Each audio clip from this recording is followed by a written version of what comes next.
Welcome to the California garden in the month of August. It's been a hot month and we have a lot of interesting updates for you from our garden this month. So sit back and enjoy this journey through the month of August.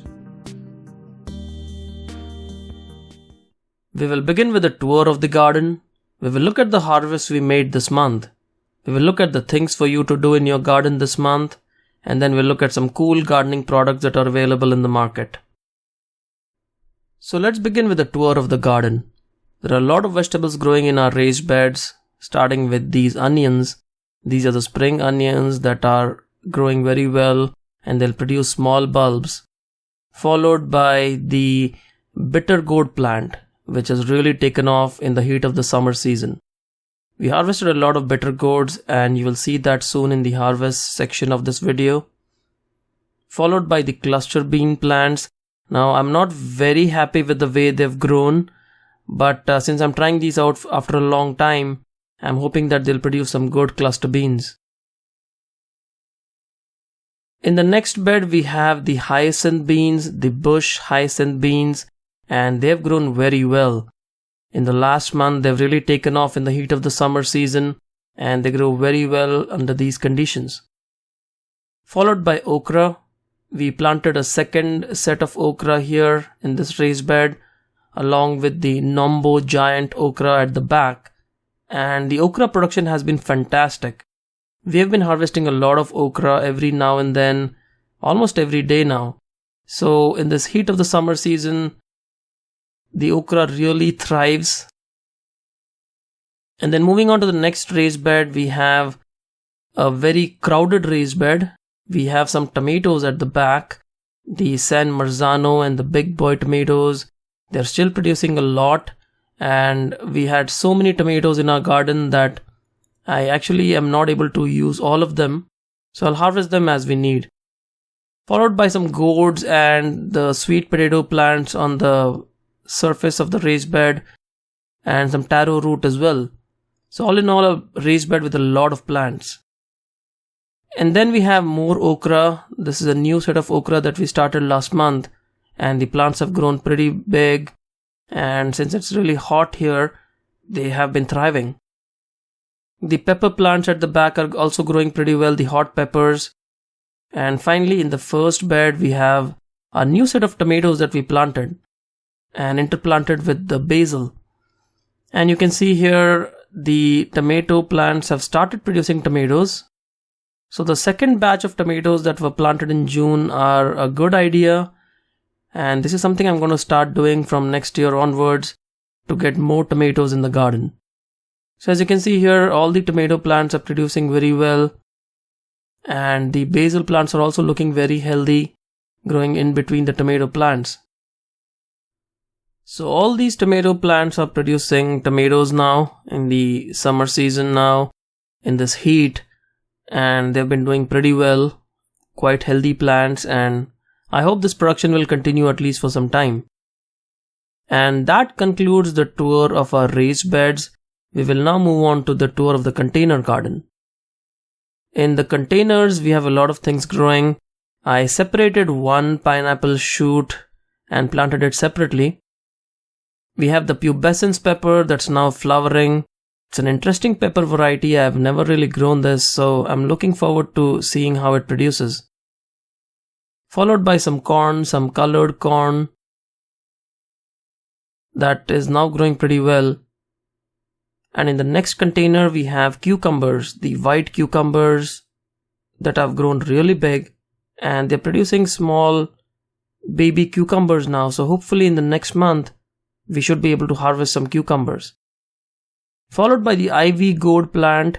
This is something I propagated very recently. It's a fantastic plant to grow and I'm really excited to see how it grows.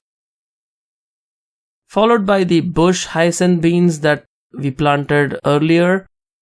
And they've grown very big. You can see it's flowering and producing some nice hyacinth beans. So I'm really looking forward to harvesting some hyacinth beans next month as well. And that concludes the tour of the containers in the front. Now we do have a set of containers at the back and let's go and see how those containers are doing. So the containers at the back, they have the lemongrass plant the chili plant that's growing very well, and we did harvest some more chilies this month, and they just keep producing.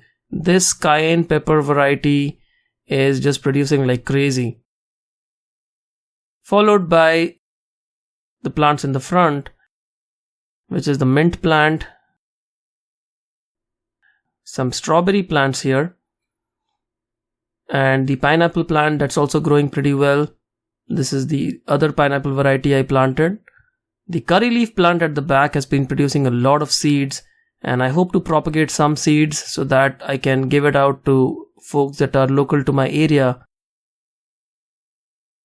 Keep an eye on that. I'll see how these plants grow, and when they're available, I will probably post that in my video maybe next month. Followed by some Malabar spinach, as you can see here, that's growing pretty well. It's a summer spinach. The mulberry tree was pruned a little bit so that it grows more bushy.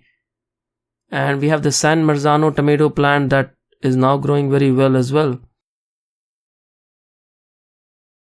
Now let's look at the harvest we made this month. Bitter gourds. Our bitter gourds have been growing very well in this heat of the summer season. It's a very healthy vegetable, and as you can see here, it looks beautiful. And in this season you can harvest a lot of bitter gourds. They are heat loving plants and they do very well in this season. Followed by grapes. We had a lot of grapes growing in our garden, the flame seedless variety. And if you have not checked out my video on growing grapes, do check it out. It has step-by-step instructions on how this plant grew in the last few years. And you can see here bunches and bunches of grapes. And in the month of August, they turn red, which is when they're ripe. So it's a good time to harvest them in August. July and August are the best months where you can harvest this grape variety. And as you can see here, we were harvesting these grapes almost every day and still getting an abundance of grapes growing in our grape vine. So all in all, the flame seedless is an excellent grape variety to grow. We also harvested a lot of okra. As you saw in the garden tour, we have a lot of okra plants growing in our garden, and the Nombo giant variety has now grown to full size and is giving us a lot of okra. And the other okra varieties that we planted are complementing it really well. We are getting okra almost every day from these plants, and you can see here the okra looks really good, and we usually harvest them when they are tender. So all in all, the okra harvest this season was excellent. We keep harvesting okra from these plants. We were also able to harvest a large pumpkin. In fact, this pumpkin was so large, it actually got detached from the plant, and we were able to harvest it and put it to good use. And as you can see here, it's a huge pumpkin. We had taro root plants growing since the spring season. So it's been a few months, and at the end of the summer, they are ready for harvest. So we went ahead and harvested the taro root that was growing in this container. And this is a 16-inch wide container. The first thing we did was to get rid of the shoots, and then we emptied the container on the ground. The container had become root bound. The taro root is a very fast and vigorous growing plant. So a 16-inch container is okay. We were able to harvest a lot of taro from just this small container.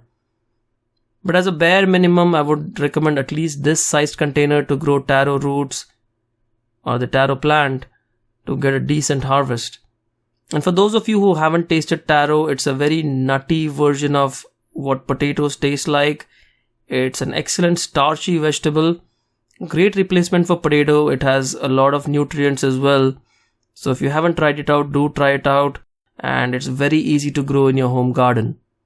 And we do eat a lot of taro roots, so we grow it a lot in our garden.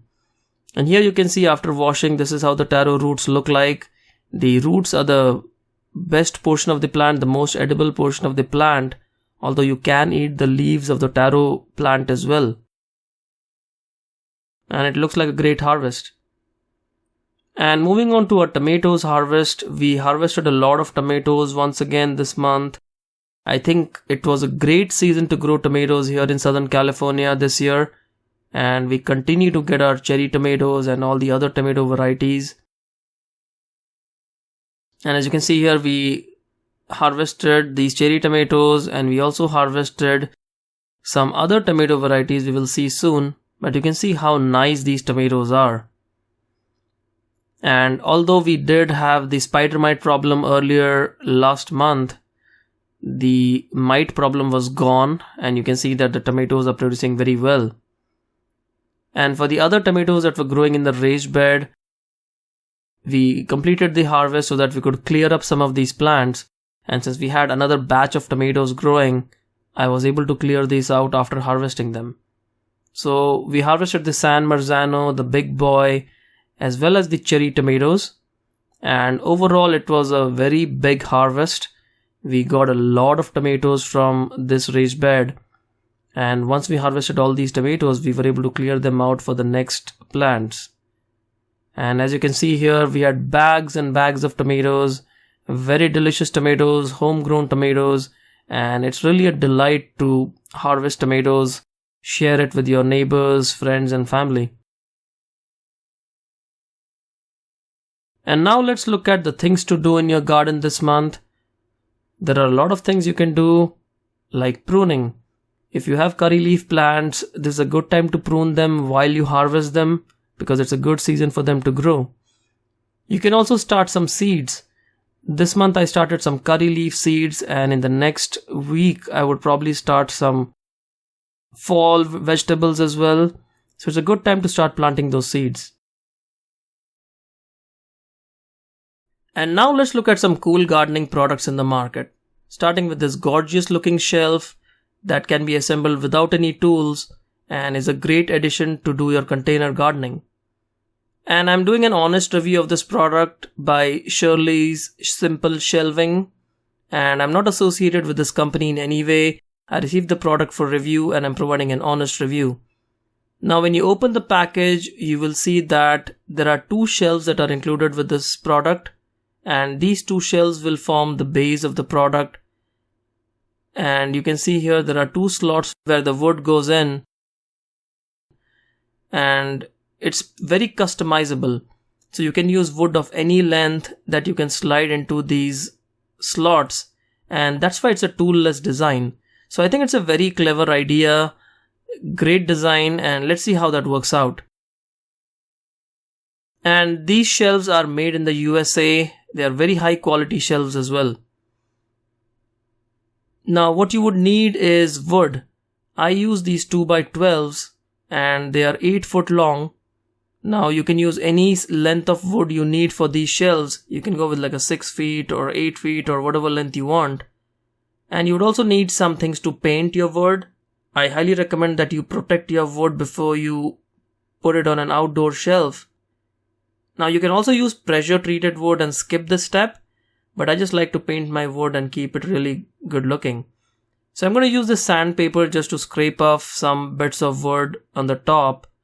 And the next step now is to prime the wood. Now I use this spray paint primer, and it works really well. I mean, you just shake the can and then spray the paint over the wood, but over time it does get expensive. So a cheaper option is to just buy a can of this paint, the wood sealer, and this works very well. You just use some paint brushes to paint the primer sealer over the wood, and I think for a large wood volume like these 2x12s over 8 feet, it's a good idea to just use buy the paint in a can and then just paint the wood that way. The spray paint is a lot more cumbersome and it does get very expensive. So the old traditional way worked out very well. I was able to prime the wood before I could paint it. And for painting the wood, I used this Rust-Oleum textured spray. Now I wanted the wood to have a little bit of a texture, especially in the garden, and that would complement the shelf color as well, which is like a copper brown color. And using the spray paint was very easy. It produces a nice textured finish, and all you need to do is just spray evenly around the wood. And here is how it looks like after the painting was completed. Now it might look a little shabby, but once it dries out, it looks a lot better. Now the assembly is toolless, And since these are 8 feet long pieces, I tried to assemble it myself with just one person, pushing it all the way across. And it wasn't easy. But you know what? You can just get help. Even little helpers are very helpful because this tool has such a simple design. You just need one person holding the shelf from one side and you just push it in through the slot. And once assembled, it looks gorgeous. I really like this design. It's a beautiful looking shelf, and for container gardening, it's amazing. You can use it in trade fairs if you're selling your plants or just using your space for doing some container gardening. This is an excellent product and I highly recommend that you check it out. To know the details of this product, you can visit this website that you see on your screen, and it has all the details for the shelf. The next product we're going to look at today is horse manure, composted horse manure from a company called Serrano Creek Soil Amendments. And you can see the details of this company on your screen. They are local here where I live, and the horse manure, the composted horse manure that they have is of really good quality. I was surprised at how nice the quality is, and it's pretty cheap as well at $3 a bag, and then if you return the bag you get 50 cents back. So it's a great deal for very good quality horse manure. And what you do is just apply a layer of compost around your plants. This will really improve the condition of your soil. So all in all, it's a great product and I highly recommend that you check it out. So there we have it, folks. That was our episode on the California garden in the month of August. I hope you liked this episode. If you liked this video, do give us a thumbs up and we'll see you again soon. Happy gardening.